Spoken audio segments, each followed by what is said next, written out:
if you believe that there is just one force acting, creating, guiding in creation, then at the depths of your being, however legitimate may be your sense of grief at some of the misfortunes of the world, and of course the Prophet ﷺ, as he said in that hadith when his son died, was sad. It doesn't make us into robots, that we have no emotion. But at the depths of our being, there has to be stillness. There has to be a sense of serene acceptance and knowledge that everything is all right, that history is in good hands. And this virtue of Riḍā is focused on particularly by some of our great devotional poets. One of my favourite poems is by Imam al-Haddad, the great South Yemeni poet, died about 250 years ago, who wrote a poem that goes, ألا يا صاح يا صاح لا تجزع وتجر وسلم للمقادير كي تحمد وتؤجر.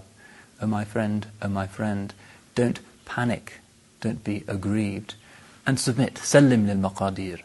Just submit to Allah's decrees so that you can be praiseworthy and rewarded.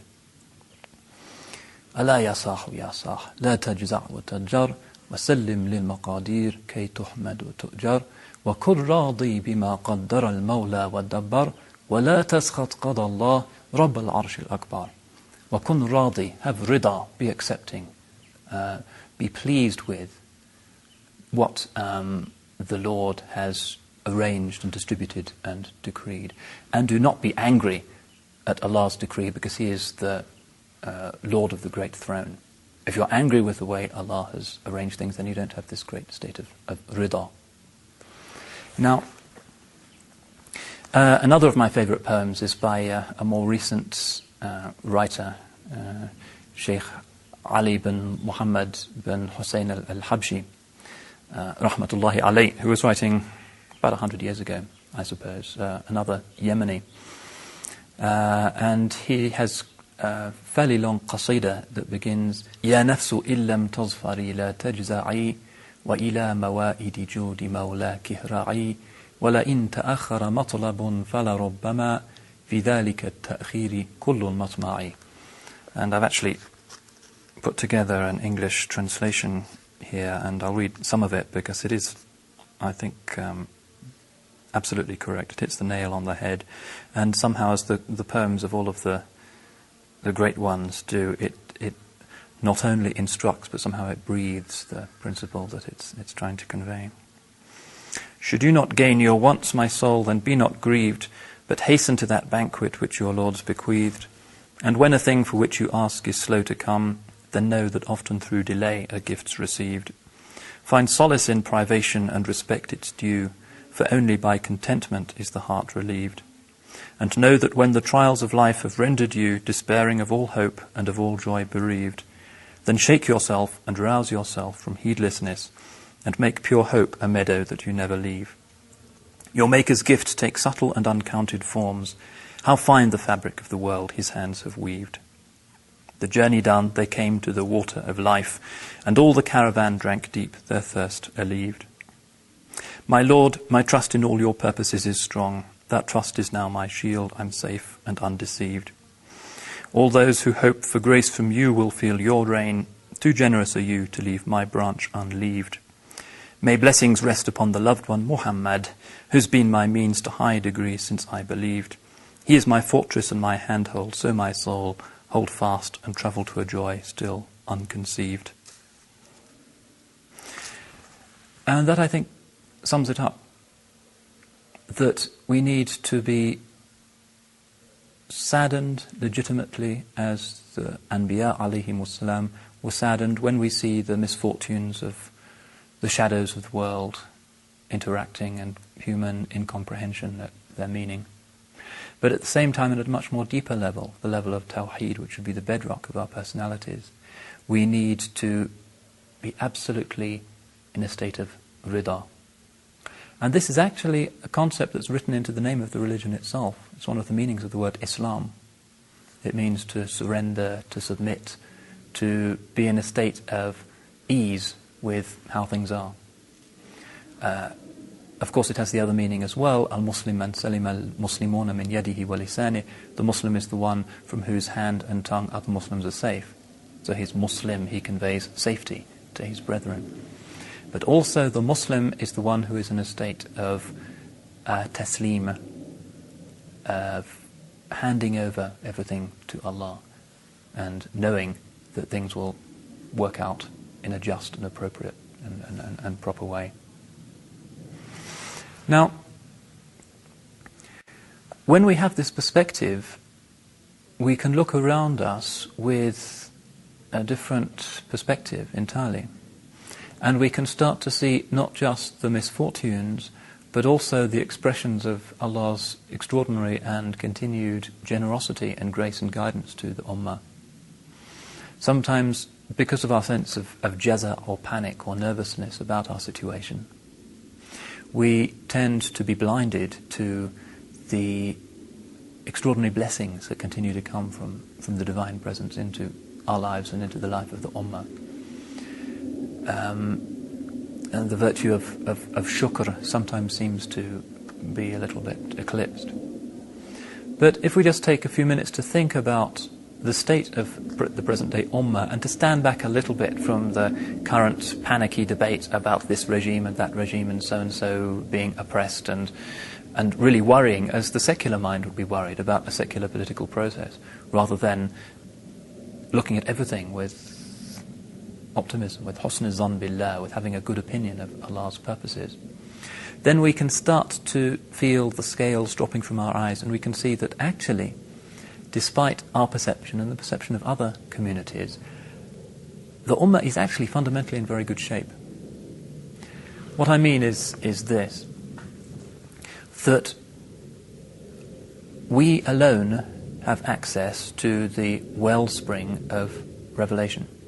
Other Ummahs no longer have. New Testament scholarship means that it's anybody's guess on their arguments as to what Sayyidina Isa actually taught or considered himself to be. The life of the Buddha, well, who knows, shrouded in mystery and myth. But when you come to Sayyidina Muhammad sallallahu alaihi wasallam, you see the spotlights of history, and we can actually tell, and by reading the seerah, you get a sense of the absolute authenticity and the human reality, particularly the period in Medina. If you read the seerah regularly, you almost feel that you're a character in that play. It is so believable and so true, and the interaction of the miraculous and the human, and the Sahaba were often extraordinarily human, ordinary human beings, is something that can transport us back 1400 years and to give us a genuine window into the moment of goodness and wisdom and forgiveness that was the opening story of our community. No other Ummah has that. So however decadent individuals and communities might be, at least we know the road back. Nobody else knows the road back. And that's an extraordinary gift that we have, and it should make us feel, alhamdulillah, that we are still the center of Allah's providence in this age. Another thing that it might be worth bearing in mind is that we still have amongst us guides who can lead us back. Just opening the Quran and the Hadith and trying to figure out what to do under our own steam often gets us lost somewhere along the way. And certainly it doesn't lead to unity, because what happens is that the Quran and the Hadith are read according to the perceptions, the preferences, the insecurities of every individual reader, which nobody can screen out. But what we do have in Islam, which no other Ummah continues to have, is ulama who stretch in a continuous chain from our generation back to the blessed foundation of the religion. So that I can go to a sheikh in Mauritania or Cairo or Yemen or wherever, and I can take his hand when I study a discipline, and I know that his hand has held a hand, that held a hand, that held a hand, that held the hand of Sayyidina Muhammad sallallahu alaihi wasallam, and in no other ummah is that chain intact. And that's an extraordinary thing, which means that not only do we have the texts that are the blueprint for a humane, decent life, but we also have people who can help us to read those texts, which is just as important. So that's another thing to rejoice about, that we still have those precious ulama with their ijazas and the madahib system, without which religion is just a kind of DIY exercise, do-it-yourself Islam, and the result will be thousands of different madhahib. So that's an extraordinary blessing that we still have, and we have to defend as one of our most precious legacies from the past. Another thing is the simple brute fact of the extraordinary overflowing of Iman throughout the Muslim world. That however hopeless the structures, the political or economic or social structures may be, nonetheless, just about everybody still believes.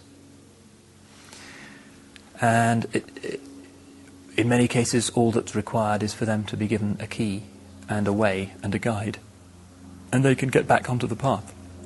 The number of people who are profoundly, existentially corrupted in the Muslim world is relatively small compared to other ummahs, despite the superficial catastrophe. And sometimes one can think that the West is form without content, and the Muslim world is content without form, and that can sometimes be the basis of our sense of agitation and worry about our situation. It's much better to have content without form than form without content, because the content can produce the legitimate form. The form can't by itself generate a content. So that also is good news, that we have hundreds of millions of believers, and often very strong, very pure, very dedicated believers. And that gift of Iman, because it's a gift, is sure, irrefutable proof that Allah subhanahu wa ta'ala is still looking with favour on our ummah, because this Iman is not self-generated, it's not something we give to ourselves, it's His gift, and it's always a sign of His favour. Another source of optimism and of contentment, satisfaction with the divine decree in our age might be the fact of the proliferation of the ummah. Now we all know that there's a hadith in Abu Dawud that says towards the end of time, بَلْ أَنْتُمْ كَثِيرٌ, you will be many, لَكِنَّكُمْ غُثَاء كَغُثَاءِ السَّيْلِ, but you will be like the scum on a flash flood. In other words, there's a lot, but it has no substance, no ability to resist. But it's also the case that the Rasul sallallahu alayhi wa sallam takes pride in our numbers. فَإِنِّي مُبَاهٍ بِكَثْرَتِكُمُ الْأُمَمَ يَوْمَ الْقِيَامَةِ. Marry and multiply, because I shall boast before the other ummahs of your numbers on the Yawm al-Qiyamah. This is part of Allah's sign of His unique status as bearer of a message, that He will have more followers than the other ummahs, because He is Khatam al-Anbiya. And He will intercede for more than will be interceded for by any other prophet. And numbers do carry with them strength, however you look at it. And one of the extraordinary transformations that's taken place in the ummah over the past 100 years or so is the growth in its size, through conversion to some extent, but also through natural increase. It's one of the ironies and paradoxes of secular or non-Muslim elites, that on the one hand they want to keep Muslim communities typically economically depressed, as in many parts of the Balkans, as in India, as in China, other places. They really don't want Muslims to be in positions of power. But when you do that, you also put them in a position of poverty, which in most cases will lead them to have larger families. So in India, the Muslims have bigger families than the Hindus on average. In Bulgaria, the Muslims are now 11% of the population. It's calculated that within 30 years they will be the majority of the population, because Bulgaria has the world's second highest abortion rate and the women aren't reproducing. Whereas the Muslims there all have families of 6 or 7 kids. And this phenomenon means that 100 years ago, Muslims accounted for about 12% of the world's population. Now we are reckoned to be about 20%, which is an extraordinary growth in absolute terms. And the growth continues, so that it's estimated that within about 25 or 30 years we'll be 30% of the world's population, at which point we will be outstripping Christianity as the world's principal religion. And already in some places you find that Islam is the kind of default setting for religion, that because Islam, there's more to it than other religions. There's more civilization, there's more belief, there's certainly more practice than in any other religion. It's a big religion in that sense. That Islam is being regarded as the kind of normative religion, even in countries that are traditionally, historically Christian. I often find that I'm invited by companies in Britain to talk about religion in the modern world because they assume that Islam is more important in the modern world than Christianity.